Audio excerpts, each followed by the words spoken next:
સુરતના અલથાણ વિસ્તારમાં રાહુલ નામના યુવકની હત્યાની ઘટનાએ વિસ્તારમાં ચકચાર મચાવી દીધી છે. અજાણ્યા શખ્સ દ્વારા કરવામાં આવેલા જીવલેણ હુમલામાં યુવકનું મોત નીપજ્યું છે. જ્યારે અલથાણ પોલીસે ગુનો નોંધી હુમલાખોરોની શોધખોળ સાથે સમગ્ર મામલે તપાસ શરૂ કરી છે. સુરત શહેરના અલથાણ વિસ્તારમાં હત્યાની એક ચકચારી ઘટના સામે આવી છે. યુવકની હત્યાના બનાવે સમગ્ર વિસ્તારમાં ભારે ચકચાર મચાવી દીધી છે. મળતી માહિતી મુજબ અલથાણ વિસ્તારમાં રાહુલ નામના યુવકની અજાણ્યા શખ્સ દ્વારા હત્યા કરવામાં આવી હોવાનું સામે આવ્યું છે. ઘટનાની જાણ થતાં સ્થાનિક લોકો મોટી સંખ્યામાં ઘટના સ્થળે એકત્રિત થઈ ગયા હતા. યુવક પર જીવલેણ હુમલો કરવામાં આવ્યો હોવાનું પ્રાથમિક તપાસમાં જાણવા મળ્યું છે.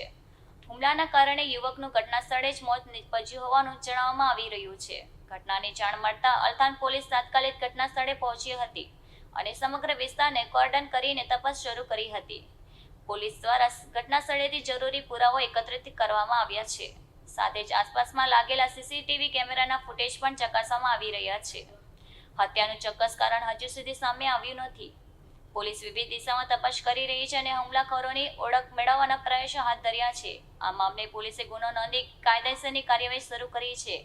હાલ આરોપીઓને ઝડપી પાડવા માટે પોલીસ દ્વારા ચક્રો ગતિમાન કરવામાં આવી રહ્યા છે. યુવકની હત્યાના બનાવથી વિસ્તારમાં ભય અને શોકનો માહોલ જોવા મળી રહ્યો છે.